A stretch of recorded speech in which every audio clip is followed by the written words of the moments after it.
Galiausiai viskas sueis į kaloražą.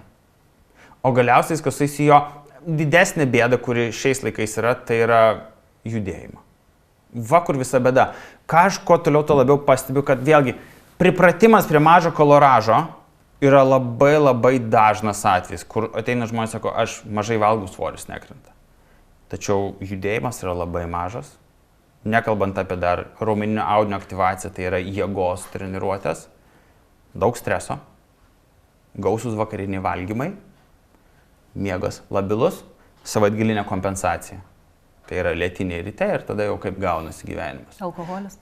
Kad yra alkoholis, bet tai kartais yra minimalus dalykas.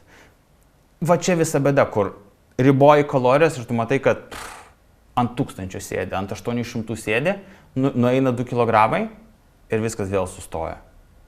Kodėl? Nes mūsų gyvenimai dabar šiek tiek yra kitokie ir nevalgyti žmogui nėra taip sunku, kaip padaryti 10 000 žingsnių per dieną. Tam reikia rasti laiko. Pasirūpinti savo raumeniniu audiniu reikia rasti laiko. Va kur tos didesnės bėdos, kur kartais, kad ir kaip tu norėtum riboti mitybą, ne viskas ten slypi, kas turėtų mums, taip sakant, padėti numesti svorį. Mažinti kalorijas yra labai lengva, nėra čia kažkokio science, taip sakant, mokslo didelio nėra, nevalgai ir viskas, ant grikių pasėdi ir viskas, bet jeigu žiūrėsi testinai, kiek aš tą darysiu, kiek aš ant to sėdėsiu.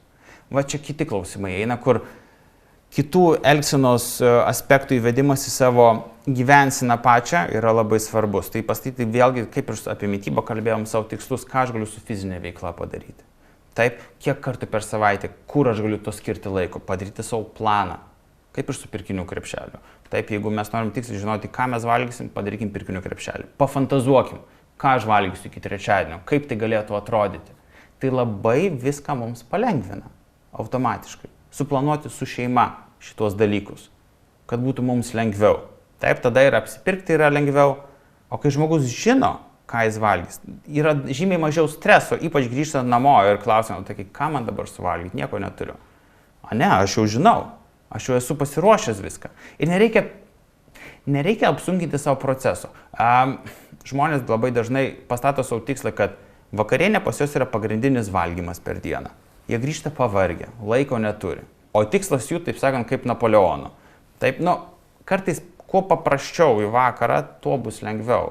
Nedarykime savo kažkokių didelių patiekalų vakare. Imkime paprastą dalyką, kaip daržovę sumesti į vieną puodą arba į orkaitę pašauti kokią mėsą su bulvėm tom pačiom ir kitom daržovėm. Eiti savo nusiprausti, grįžti, ištraukti ir pavalgyti automatiškai. Paprasta, palengvina situaciją. Maistas bus kuo mažiau apdorotas, perdirbtas galiausiai. Tikrai daug maistinių medžiagų iš to gausim ir būsime galiausiai ramus.